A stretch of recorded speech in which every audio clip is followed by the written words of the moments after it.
بسم اللہ الرحمن الرحیم۔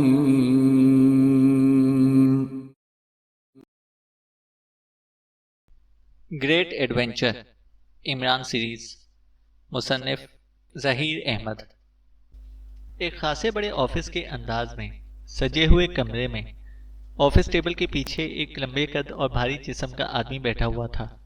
اس کے چہرے پر شدید پریشانی اور بے چینی کے تاثرات نمایاں تھے، اور وہ بار بار سامنے موجود بند دروازے کی طرف اس طرح سے دیکھ رہا تھا جیسے اسے انتہائی شدت اور بے چینی سے کسی کی آمد کا انتظار ہو۔ یہ برائٹسن کے ڈریگن گروپ کا باس ہائیک تھا۔ ہائیک کو برائٹسن کا چیف نہیں بلکہ چیکائی کنٹرول کرتا تھا، اور اس کے لیے چیکائی ہی اس کا باس تھا۔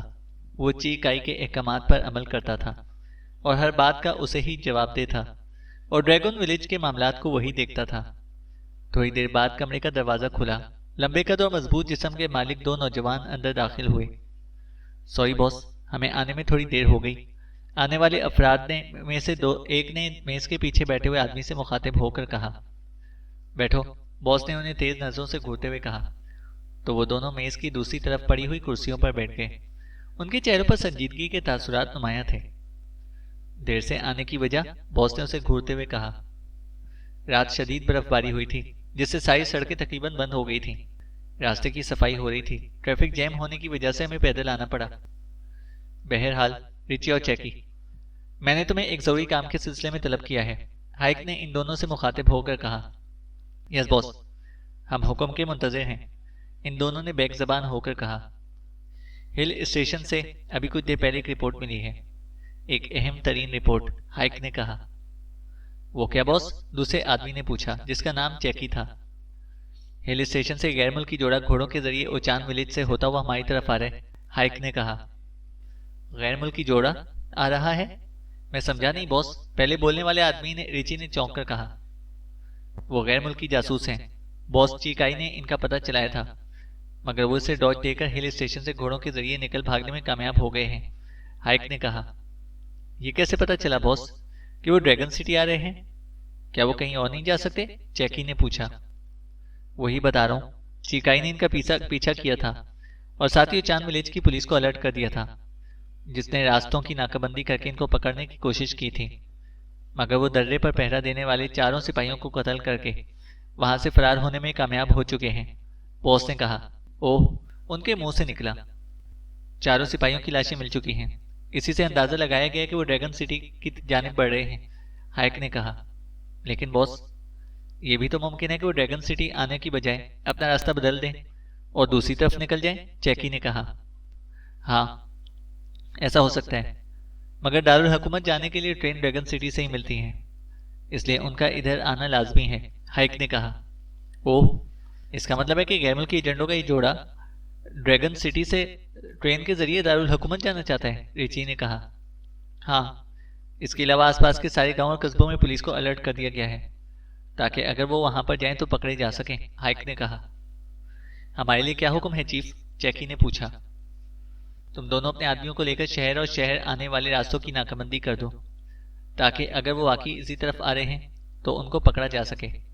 باس نے بتایا کہ وہ بے حد خطرناک اور تیز رفتار ایجنٹ ہیں، انہیں کسی بھی حال میں یہاں سے زندہ بچ کر نہیں نکلنا چاہیے، ہائیک نے کہا۔ اوکے چیف، میں اندھیرا پھیلنے سے پہلے شہر اور مضافات کی ناکہ بندی کرا لوں گا، ریچی نے کہا۔ اور تم ریلوے اسٹیشن کی نگرانی کرو گے تاکہ اگر کسی صورت میں وہ وہاں پر پہنچ جائیں تو رات کو یہاں سے روانہ ہونے والی ٹرین میں سوار نہ ہو سکیں، ہائیک نے چیکی سے کہا۔ اوکے چیف، چیکی نے سر ہلایا۔ ان کاموں کے لیے تم پولیس سے بھی مدد لے سکتے ہو، میں نے آئی جی سے اس سلسلے میں بات کر لی ہے، ہائیک نے سنجیدگی سے کہا۔ یہ اچھا ہوا ہے باس، پولیس ساتھ ہوگی تو زیادہ مؤثر انداز میں ناکہ بندی اور تلاش کی جا سکے گی، ریچی نے کہا۔ اس لیے پولیس کی مدد لی جا رہی ہے، ہائیک نے کہا۔ ان دونوں کا حلیہ کیا ہے باس؟ چیکی نے پوچھا۔ وہ دونوں ایکریمین میک اپ میں ہیں، ہائیک نے کہا، اور پھر اس نے چیکائی کے بتائے ہوئے حلیے ان دونوں کو بتا دیے۔ اوکے باس، آپ فکر نہ کریں، اگر وہ ڈریگن سٹی آئے تو پھر ہمارے ہاتھوں سے بچ کر نہیں نکل سکیں گے، ہم انہیں ڈریگن سٹی میں ہر صورت کھوج نکالیں گے، ریچی نے کہا۔ اس کے علاوہ ان لوگوں کی طرف سے تمہیں پوری طرح سے چوکنا رہنا ہے، میں تمہیں بتا چکا ہوں کہ وہ دونوں انتہائی تیز رفتار، ذہین اور شاطر ایجنٹ ہیں، اپنے راستے میں آنے والی ہر دیوار گرانے کا ہنر جانتے ہیں، ان کے پاس خطرناک اسلحہ بھی ہو سکتا ہے، اس لیے کوشش کرنا کہ انہیں موقع دیے بغیر ٹارگٹ کر دینا تاکہ وہ تم میں سے کسی کو نقصان نہ پہنچا سکیں۔ ہائیک نے کہا، یس باس، ہم ہر طرح سے احتیاط کریں گے، چیکی نے جواب دیتے ہوئے کہا۔ اور کوئی بات پوچھنی ہے تو پوچھ لو، ہائیک نے کہا۔ یس باس، ایک سوال پوچھنا ہے، چیکی نے کہا۔ پوچھو، کیا پوچھنا چاہتے ہو؟ ہائیک نے کہا۔ اول یہ کہ ہل اسٹیشن سے ڈریگن سٹی تک نہ ہماری کوئی فوجی چھاونی ہے، نہ کوئی ایٹمی یا دفاعی تنصیبات ہیں، پھر یہ ایجنٹ اس علاقے میں کیا لینے کے لیے آئے ہیں؟ ریچی نے پوچھا۔ یہ سوال میں نے چیکائی سے پوچھا تھا، لیکن اس کے پاس بھی اس سوال کا کوئی جواب نہیں ہے۔ وہ بھی ان ایجنٹوں کے ارادے نہیں جانتا ہے کہ وہ یہاں کس مقصد کے لیے آئے ہیں۔ باس کے کہنے کے مطابق وہ پاکیشیا ایجنٹ ہیں، اور ان ایجنٹوں نے ہی اس سے پہلے ٹاڈا تنظیم کو ختم کیا تھا، جو اب برائٹسن کے نام سے قائم کی گئی ہے۔ پہلے ان ایجنٹوں کو حکومت نے باقاعدہ درخواست کر کے ٹاڈا تنظیم کے خاتمے کے لیے بلایا تھا۔ ہو سکتا ہے کہ اس بار بھی درپردہ ایسا ہی ہوا ہو، حکومت کو برائٹسن کی اصلیت کا پتہ چل گیا ہو، اور یہ دونوں ایک بار پھر اس تنظیم کے خاتمے کے لیے یہاں پر پہنچے ہوں۔ بہرحال وہ یہاں کس مقصد کے لیے آئے ہیں اس کے لیے ہمیں بحث کرنے کی ضرورت نہیں ہے۔ باس کو ان پر شک ہے، اور یہ ہماری تنظیم کے سب سے بڑے دشمن ہیں، اس لیے باس انہیں کسی صورت بھی زندہ نہیں جانے دینا چاہتا۔ اور بس، ہائیک نے کہا۔ یس باس، اگر ایسا ہے تو پھر ہم انہیں پکڑیں گے اور ان سے اگلوا کر رہیں گے کہ وہ یہاں کس مقصد کے لیے آئے ہیں اور ان کے ارادے کیا ہیں، چیکی نے کہا۔ نہیں، انہیں زندہ پکڑ کر پوچھ گچھ کرنے کی ضرورت نہیں ہے۔ چیکائی کے کہنے کے مطابق یہ دونوں پاکیشیا سے ہی آئے ہیں، اس لیے ان کے حکم کے تحت ہمیں انہیں فوراً ہلاک کرنا ہے اور ان کی لاشیں چیکائی کے حوالے کرنی ہیں۔ اس لیے تم ابھی اور اسی وقت جاؤ اور جا کر اپنی کارروائی شروع کر دو، ہائیک نے کہا۔ اوکے باس، میرا خیال یہ ہے کہ چیف کہ میں پولیس پیٹرولنگ اسکواڈ کو گاڑیوں کے مضافات کی ناکہ بندی کرنے اور آنے جانے والوں کی چیکنگ کے لیے لگا دوں، ریچی نے کہا۔ بالکل ٹھیک، یہ سب سے بہتر طریقہ ہے، ہائیک نے کہا۔ اندرونی شہر کے لیے پیدل ٹیمیں بنا دیتا ہوں، ان کو میرے آدمی لیڈ کرتے رہیں گے، چیکی نے کہا۔ یہ بھی ٹھیک ہے، تم پولیس کی ٹیمیں ترتیب دے کر ریلوے اسٹیشن کو گھیر لینا۔ اب تم جاؤ، ہائیک نے کہا۔ اوکے باس، ان دونوں نے کہا اور فوراً اٹھ کر کھڑے ہو گئے، اور پھر ان دونوں نے ہائیک کو مخصوص انداز میں سلام کیا اور پھر مڑ کر تیز تیز قدم بڑھاتے ہوئے بیرونی دروازے کی طرف بڑھتے چلے گئے۔ ان کے جانے کے بعد ہائیک نے سکون کا سانس لیا، اور پھر اس نے کرسی کی پشت سے سر ٹکایا اور سکون بھرے انداز میں آنکھیں موند لیں۔ اس کے چہرے کے تاثرات سے پتہ چل رہا تھا کہ پاکیشیائی ایجنٹوں کی ہلاکت کا ٹاسک ان دونوں کو دے کر وہ مطمئن ہو گیا ہو، اور اسے یقین ہو کہ وہ دونوں پاکیشیائی ایجنٹوں کو نہ صرف تلاش کر لیں گے بلکہ انہیں ہلاک کر کے ان کی لاشیں بھی اٹھا کر یہاں اس کے پاس لے کر آ جائیں گے۔ سامنے کھیت ہیں، اس وقت کھیت بالکل خالی ہیں، ہم اس طرف سے چلتے ہیں، عمران نے سامنے کھیتوں کا طویل سلسلہ دیکھ کر جولیا سے مخاطب ہو کر کہا۔ تو جولیا نے اس بات میں سر ہلا دیا، اور پھر عمران اور جولیا نے اپنے خچروں کے رخ کھیتوں کی جانب کر دیے۔ کھیتوں سے گزر کر وہ ایک پختہ سڑک پر آ گئے۔ سڑک خالی تھی، اس کے آگے پھر سے طویل کھیتوں کا سلسلہ شروع ہو جاتا تھا۔ عمران نے اشارہ کیا اور خچر کو دوسری طرف موجود کھیتوں میں لے جانے کی بجائے سڑک پر آگے بڑھنے لگا۔ کچھ دور ایک کٹی ہوئی پہاڑی تھی، سڑک اس پہاڑی کے درمیان سے گھومتی ہوئی دوسری طرف جا رہی تھی۔ ہم سڑک اور کھیتوں کے راستے آگے جائیں گے، اور اگر کسی نے ہمیں ان خچروں پر سفر کرتے ہوئے دیکھ لیا تو ہمارے لیے مشکل ہو جائے گی، عمران نے جولیا سے مخاطب ہو کر کہا۔ تو کیا اب ہم آگے کا سفر پیدل طے کریں گے؟ جولیا نے کہا۔ ہاں، پیدل ہونے کی صورت میں ہم اپنا بچاؤ زیادہ بہتر طریقے سے کر سکتے ہیں۔ برائٹ سن تنظیم کا یہاں کی پولیس پر بھی کنٹرول ہے، وہ جس طرح سے ہمیں تلاش کرتے پھر رہے ہیں، خچروں کی وجہ سے ہم آسانی سے دھرے جا سکتے ہیں، اور خچروں کو لے کر ہم کھیتوں میں چھپ بھی نہیں سکتے۔ ہم سڑک پر سفر کریں گے تاکہ دور سے آنے والے افراد کو بھی آسانی سے چیک کر سکیں۔ خطرے کی صورت میں ہم فوراً کھیتوں میں چھپ سکتے ہیں، عمران نے جواب دیا۔ تو جولیا نے اس بات میں سر ہلا دیا۔ عمران اس موڑ سے ہوتا ہوا سڑک کی دوسری طرف آ گیا تھا، جہاں سڑک دور تک متوازی جا رہی تھی۔ اسی لمحے دور سے عمران نے ایک کار کو اس طرف آتے دیکھا۔ اسے کہتے ہیں کہ سر منڈاتی اولے پڑے۔ سامنے سے کار آ رہی ہے، جو برائٹسن کے کسی گروپ کے آدمیوں کی بھی ہو سکتی ہے، اور پولیس موبائل بھی۔ اسے فوراً خچر چھوڑو اور کھیتوں کی فصلوں میں چلو، عمران نے تیز لہجے میں کہا، اور پھر وہ فوراً خچر سے اتر آیا۔ اسے خچر کی لگام پکڑی اور اسے کھینچتا ہوا کھیت میں موجود اونچی فصلوں کی طرف بڑھا۔ جولیا نے بھی اس کی تقلید کی اور خچر سے اتر کر اسے لے کر کھیت میں آ گئی۔ یہاں کماد کی فصل تھی، اس لیے وہ اپنے ساتھ ان خچروں کو بھی وہاں پر چھپا سکتے تھے۔ عمران نے دونوں خچروں کو کماد کی فصل میں چھوڑا اور پھر وہ دونوں اپنے اپنے تھیلے اپنی کمروں پر لادے تیزی سے فصلوں میں بنے ہوئے راستوں سے آگے بڑھتے چلے گئے۔ ہمیں جلد سے جلد اسٹیشن پہنچنا ہے۔ ڈریگن سٹی جانے والی ٹرین نکل گئی تو پھر ہمیں کل تک یہاں رکنا پڑے گا، اور ہمارا یہاں رکنا اب خطرناک ثابت ہو سکتا ہے کیونکہ ہم یہاں 4 پولیس والوں کی لاشیں گرا چکے ہیں، اس لیے ان کے قاتلوں کی تلاش شروع ہو چکی ہے۔ تمام علاقوں کی چیکنگ کی جا رہی ہوگی۔ اگر ہم جلد سے جلد یہاں سے نہ نکلے تو ہم پھنس سکتے ہیں، عمران نے کہا۔ اسٹیشن یہاں سے کتنی دور ہے؟ جولیا نے پوچھا۔ کافی دور ہے، عمران نے کہا۔ تو کیا ٹرین روانہ ہونے سے پہلے پیدل چلتے ہوئے وہاں پہنچ جائیں گے؟ جولیا نے پوچھا۔ نہیں، مشکل ہے، ہمیں کوئی اور انتظام کرنا پڑے گا ورنہ ہم وقت پر نہیں پہنچ سکیں گے۔ آؤ، عمران نے کہا، اور پھر وہ کھیتوں کے درمیان سے گزرتا ہوا کافی دور نکل آیا۔ اسی لمحے عمران کی آنکھیں چمک اٹھیں۔ اس نے 20-25 قدموں کے فاصلے پر ایک بڑا سا احاطہ دیکھا تھا جس میں بنے ہوئے مکان کے ایک حصے میں چھوٹی مگر جدید ماڈل کی کار کھڑی تھی۔ اس کار کو دیکھ کر ہی عمران کی آنکھوں میں چمک پیدا ہوئی تھی۔ میرے پاس زیرو گن ہے جس میں گرین گیس بھری ہوئی ہے۔ اس احاطے اور احاطے میں بنے ہوئے رہائشی حصے میں زیادہ افراد نہیں ہوں گے۔ میں یہاں گرین گیس پھیلا کر سب کو بے ہوش کر دیتا ہوں اور پھر ہم یہاں سے ان کی یہ کار لے کر نکل جائیں گے۔ جب تک ان میں سے کسی کو ہوش آئے گا یا کوئی ان تک پہنچے گا ہم آسانی سے اسٹیشن تک پہنچ جائیں گے، اس لیے تم یہاں پر رکو، میں آتا ہوں، عمران نے جولیا سے مخاطب ہوتے ہوئے کہا۔ اوکے، جولیا نے کہا، اور عمران احاطے کے ساتھ ساتھ آگے بڑھنے لگا۔ احاطے کے گرد بانسوں کی باڑ لگائی گئی تھی۔ ایک جانب اس نے کچھ بھینسیں بھی بندھی ہوئی دیکھی تھیں، وہاں گھوڑوں کا ایک استبل بھی تھا۔ عمران مکان کے عقبی حصے میں پہنچ کر احاطے میں داخل ہوا اور ایک کھڑکی کے شیشے سے اندر دیکھنے لگا۔ اسی کھڑکی کے شیشوں پر اندر موجود افراد کے سائے متحرک نظر آئے تھے۔ اس نے اندر جھانکا، وہ 3 عورتیں اور 8-10 مرد تھے اور کھانے کی میز پر بیٹھے تھے۔ وہ شکل و صورت سے ہی دیہاتی دکھائی دے رہے تھے جو ان کھیتوں میں کام کرتے تھے۔ عمران نے انہیں دیکھ کر اطمینان بھرے انداز میں سر ہلایا اور پھر اس نے جیب سے زیرو گن نکالی اور پھر اس نے گن کا بٹن پریس کیا اور گرین گیس فائر کرنے لگا۔ اسے سانس روک لیا تھا۔ جولیا نے بھی احاطے میں گرین گیس دیکھ کر سانس روک لی۔ عمران اندر داخل ہوا اور پھر ان افراد کی تلاشی لینے لگا۔ جلدی اسے ایک آدمی کی جیب سے کار کی چابی مل گئی۔ وہ چابی لے کر باہر آیا اور پھر اس نے دور موجود جولیا کو اشارہ کیا تو جولیا بھاگتی ہوئی اس کے پاس آ گئی۔ اندر سب بے ہوش ہو گئے ہیں، یہ دیہاتی لوگ ہیں، اندر عورتیں بھی ہیں۔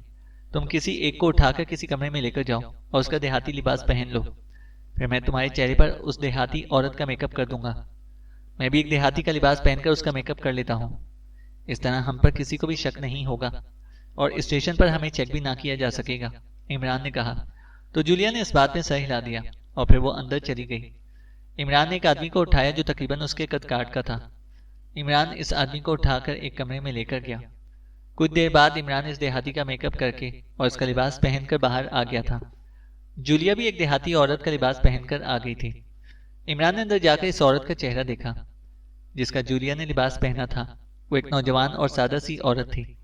عمران نے جولیا کو بٹھا کر اس عورت کا اس پر میک اپ کرنا شروع کر دیا۔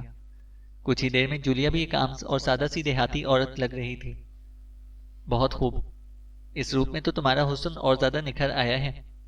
میں تو کہتا ہوں کہ ہم نے جن کے حلیے بدلے ہیں انہیں غائب کر دیتے ہیں اور ان کی جگہ لے کر ہنسی خوشی یہاں باقی لوگوں کے ساتھ زندگیاں بسر کرتے ہیں، عمران نے مسکراتے ہوئے کہا۔ تو جولیا بے اختیار ہنسنے لگی۔ اس میں ہنسنے والی کون سی بات ہے؟ عمران نے کہا۔ کیا یہ دونوں میاں بیوی ہیں؟ جولیا نے مسکرا کر کہا۔ معلوم نہیں، عمران نے کہا۔ میں نے جس لڑکی کا میک اپ کیا ہے، اگر یہ اس آدمی کی بہن ہوئی جس کا تم نے میک اپ کیا ہے تو پھر، جولیا نے مسکراتے ہوئے کہا۔ تو عمران بے اختیار ہنس پڑا۔ تب پھر مجھے تنویر کے بچوں کا ہی ماموں بننا پڑے گا، عمران نے ہنستے ہوئے کہا۔ تو جولیا کا چہرہ یکلخ غصے سے سرخ ہو گیا۔ بکواس مت کرو اور چلو یہاں سے، جولیا نے منہ بنا کر کہا۔ اس کا چہرہ سرخ ہو گیا تھا۔ کیوں، بچوں کا ماموں بننا بکواس ہے کیا؟ میں پہلے بھی تو ماموں ہوں سریا کے بچوں کا۔ تنویر میرے بھائی جیسا ہے، جب اس کی شادی ہوگی تو میں یقیناً اس کے بچوں کا ماموں ہی بنوں گا، وہ مجھے اپنے بچوں کا چچا کبھی نہیں بنائے گا، عمران نے مسکراتے ہوئے کہا۔ فضول باتیں چھوڑو اور چلو، جولیا نے ناگواری سے کہا۔ تو عمران ہنس کر خاموش ہو گیا۔ تھوڑی دیر میں وہ کار میں سوار وہاں سے نکلے چلے جا رہے تھے۔ وہ 20-25 منٹ میں ریلوے اسٹیشن جا پہنچے۔ عمران نے کار اسٹیشن کے باہر چھوڑ دی اور اسٹیشن کی عمارت کی طرف بڑھنے لگا۔ اسٹیشن پر زیادہ تر افراد دیہاتی ہی تھے۔ عمران اور جولیا بھی چونکہ دیہاتی حلیوں اور لباسوں میں تھے، اس لیے وہ بھی ان جیسے ہی دکھائی دے رہے تھے۔ اسٹیشن کی حدود میں داخل ہوتے ہی جولیا کو چونکنا پڑا اور ایک بار پھر وہ عمران کے اندازے کی قائل ہو گئی، کیونکہ اسٹیشن کے داخلی گیٹ پر اس نے 2 ایسے افراد کو کھڑے ہوئے دیکھا تھا جو شکل و صورت ہی سے مشکوک دکھائی دے رہے تھے۔ وہ ہر آنے جانے والے کو بغور دیکھ رہے تھے۔ پلیٹ فارم پر اس نے پولیس والے بھی دیکھے تھے۔ عمران نے دارالحکومت کے لیے 2 ٹکٹ لیے اور پھر وہ داخلی گیٹ سے گزرتے ہوئے پلیٹ فارم پر پہنچ گئے۔ گیٹ پر کھڑے دونوں مشکوک افراد نے محض ایک نظر ان پر ڈالنا گوارا کیا۔ جولیا سوچنے لگی کہ اگر عمران نے اپنا اور اس کا دیہاتیوں جیسا میک اپ نہ کیا ہوتا تو کیا وہ اسے آسانی سے پلیٹ فارم پر پہنچ جاتے، جیسے کہ اب آ گئے ہیں۔ آپس میں مقامی زبان میں باتیں کرتی رہو، اور ہاں، مقامی کے علاوہ کسی بھی زبان میں کوئی لفظ ادا نہیں کرنا ورنہ مصیبت ہو جائے گی، عمران نے اسے دبے الفاظ میں کہا۔ ٹھیک ہے، جولیا نے سر ہلاتے ہوئے کہا۔ عمران نے خوانچے والے سے کھانے پینے کی کچھ چیزیں خریدیں اور جولیا کو دیں اور خود بھی سیخ پر سکی ہوئی مچھلی کا پیس آہستہ سے کھانے لگا۔ مچھلی اچھی ہے، جولیا نے ایک پیس کھانے کے بعد کہا۔ سیخ پر سکی ہوئی ہے اس لیے اچھی لگ رہی ہے، ورنہ تم ایک پیس تو بڑی بات ہے، لقمہ بھی نہیں کھا سکتی تھی، عمران نے کہا۔ ٹرین کب آئے گی؟ جولیا نے پوچھا۔ آئے گی نہیں، پلیٹ فارم پر لگے گی کہو، کیونکہ ٹرین یہاں سے ہی بن کر چلتی ہے اور آنے ہی والی ہوگی، عمران نے سنجیدگی سے کہا۔ اوہ اچھا، جولیا نے کہا۔ 15 منٹ بعد ٹرین پلیٹ فارم سے آ لگی اور وہ 3rd کلاس کے ایک ڈبے میں جا کر بیٹھ گئے۔ عمران نے جان بوجھ کے جولیا کو اوپر کی برتھ پر بٹھایا تھا اور خود نیچے سیٹ پر بیٹھ گیا تھا۔ پولیس والے بوگی میں آئے تھے اور ایک ایک کو بغور چیک کر رہے تھے۔ عمران پوری طرح سے چوکنا تھا۔ کچھ ہی دیر میں پولیس والے اور چند سادہ لباس والے آدمی ان سب کو بغور دیکھنے کے بعد بوگی سے اتر گئے، اور پھر جب تھوڑی دیر بعد ٹرین نے چلنا شروع کیا تو عمران نے سکون کا سانس لیا، اور پھر اس نے اپنے اور جولیا کے لیے کھانا منگوایا تھا۔ کھانا ختم کرنے کے بعد عمران کھڑکی کے برابر چوبی دیوار سے ٹک کر کھڑکی سے باہر دیکھنے لگا۔ عمران ایک خاص مقصد کے لیے یہاں پہنچا تھا۔ کچھ عرصہ قبل اسرائیل کے ایک فورن ایجنٹ جو اسرائیل کی وزارت دفاع کے آفس میں ایک خاص پوسٹ پر کام کر رہا تھا، اس نے X2 کو اطلاع دی تھی کہ اسے محکمہ دفاع کے آفس سے کچھ ایسے کاغذات ملے ہیں جن سے اسے معلوم ہوا ہے کہ اسرائیل، کافرستان اور روسیہ مل کر ایک بار پھر پاکستان کے خلاف کوئی بھیانک منصوبہ بنا رہے ہیں۔ اس منصوبے کے تحت وہ پاکستان کو صفحہ ہستی سے مٹا دینا چاہتے ہیں، اور ان کے پاس ایسی پلاننگ جس کے تحت وہ پاکستان کو مکمل طور پر تباہ کر سکتے ہیں۔ انہوں نے اس سلسلے میں کئی خفیہ میٹنگز بھی کی تھیں۔ اب ان کی فائنل کانفرنس ہونے والی ہے تاکہ وہ اس کانفرنس میں یہ طے کر سکیں کہ پاکستان پر کیسے اور کن محاذ سے اٹیک کیا جائے کہ پاکستان کو مکمل طور پر تباہ کیا جا سکے۔ اس کانفرنس میں کافرستان، روسیہ اور اسرائیل کے 3 بڑے شامل تھے جن کے بارے میں فورن ایجنٹ کے پاس کوئی معلومات نہیں تھیں۔ البتہ جو کاغذات اسے ملے تھے ان کے مطابق ان 3 افراد کو 3rd پاور کہا جا رہا تھا جو پاکستان کی تباہی کے منصوبے پر عمل درآمد کرنے کے اختیارات رکھتے تھے۔ وہ کون تھے اور ان کا تعلق کن محکموں سے تھا، ان کے بارے میں کوئی نہیں جانتا تھا۔ ان تینوں کو اپنے اپنے ممالک کی درپردہ لیکن مکمل سپورٹ حاصل تھی، لیکن وہ تینوں اپنے طور پر پاکستان کو تباہ کرنے کے منصوبے کو عملی جامہ پہنانا چاہتے تھے، تاکہ اگر وہ اپنے مقصد میں کسی طور پر ناکام ہو گئے تو الزام روسیہ، اسرائیل اور کافرستان پر نہ آ سکے کہ اس منصوبے میں ان ممالک کا بھی کوئی ہاتھ تھا۔ 3rd پاور کو آزادی سے کام کرنے کے ساتھ ساتھ ایسے تمام اختیارات حاصل تھے کہ وہ کسی بھی طرح اپنے منصوبے کو عملی جامہ پہنا سکتے تھے۔ فورن ایجنٹ کے کہنے کے مطابق 3rd پاور کی تابعات کے ایک خفیہ مقام پر فائنل کانفرنس ہونے والی تھی۔ اس کانفرنس کے بعد وہ پاکستان میں تباہی کے منصوبے پر عمل درآمد شروع کرنے والے تھے۔ کاغذات میں تابعات کے اس علاقے کے بارے میں بھی درج تھا کہ وہ کانفرنس کس علاقے میں اور کب اور کس مقام پر ہونے والی ہے۔ اس کانفرنس میں انہیں یہ فیصلہ کرنا تھا کہ پاکستان پر فائنل اٹیک کر کے پاکستان کو کس حد تک نقصان پہنچایا جائے کہ وہ کسی طور پر بھی جوابی کارروائی نہ کر سکے۔ اس فائنل اٹیک کے بعد بین الاقوامی اثرات کیا ہوں گے، ایکڈیمیا کا رد عمل کیا ہو سکتا ہے، اور دوسرے اسلامی ملک کا کیا ری ایکشن دکھائیں گے، اور اس کا ان تینوں ملکوں پر کیا اثر ہوگا۔ 3rd پاور کا منصوبہ مکمل تھا، مگر فورن ایجنٹ کو 3rd پاور کے بارے میں کوئی معلومات حاصل نہیں کر سکا تھا۔ اس کے علاوہ عمران کو بھی یہ بھی معلوم ہو گیا تھا کہ تینوں ممالک کے 3 مخصوص افراد کو چن کر 3rd پاور کے ڈائریکٹر بنائے ہیں۔ بظاہر ان کا کسی ملک سے کوئی تعلق نہ تھا، ان کے پاس مکمل اختیارات تھے کہ وہ کسی بھی وقت پاکستان کو ٹارگٹ کر سکتے تھے۔ اگر ان کا منصوبہ ناکام ہو جاتا تو سارا الزام 3rd پاور پر آتا، جنہیں ایک بڑی اور انٹرنیشنل تنظیم کے سرکردہ افراد کے طور پر سامنے لایا جا رہا تھا، اور اسی سلسلے میں ان کی کانفرنس منعقد کی جا رہی تھی۔ عمران نے فوری طور پر نوٹران سے رابطہ قائم کیا اور کافرستانی وزارت دفاع کو ٹٹولنے کا حکم دیا۔ کچھ روز بعد نوٹران نے بھی عمران کو اطلاع دی کہ اس نے اپنے ذرائع سے یہ معلومات حاصل کی ہیں کہ کافرستان کی طرف سے تھرڈ پاور میں ایک بڑے عہدیدار کو شامل کیا گیا ہے اور وہ پاک ایشیا پر کسی فائنل اٹیک کے منصوبے پر کام کر رہے ہیں۔ اس کے بارے میں اس نے بہت کوششیں کی تھیں کہ کسی طرح تھرڈ پاور یا پھر فائنل اٹیک کے منصوبے کا پتہ چلا سکے، لیکن وہ بھرپور کوششوں کے باوجود کچھ معلوم نہ کر سکا تھا۔ لیکن اسے تھرڈ پاور اور فائنل اٹیک کے بارے میں جو بھی بتایا تھا، اس سے عمران کو یقین ہو گیا تھا کہ اسرائیلی فورن ایجنٹ کی دی گئی رپورٹ غلط نہیں تھی۔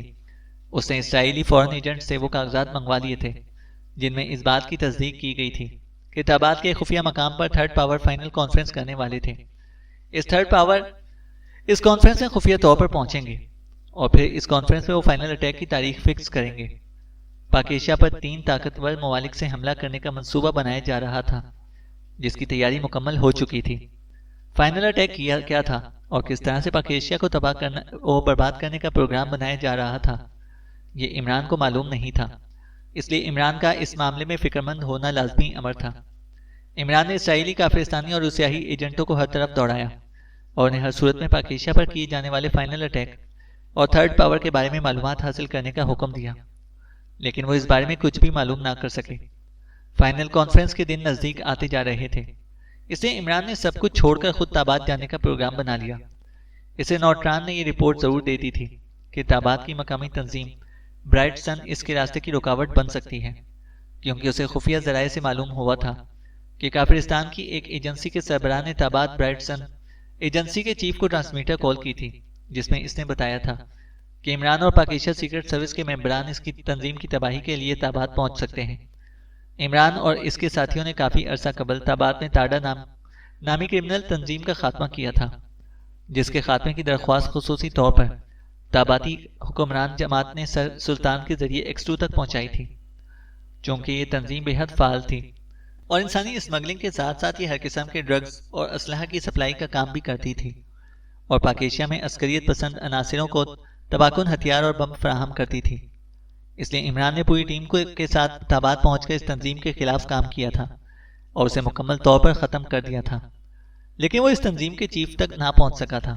اپنی تنظیم کی تباہی کا سن کر چیف تابات چھوڑ کر کسی اور ملک میں چلا گیا تھا اور اب وہ دوبارہ تابات پہنچ چکا تھا اور اس نے از سر نو اپنی تنظیم کی نئے نام سے تشکیل کی تھی اور پہلے سے زیادہ طاقتور اور فعال تنظیم بنا لی تھی۔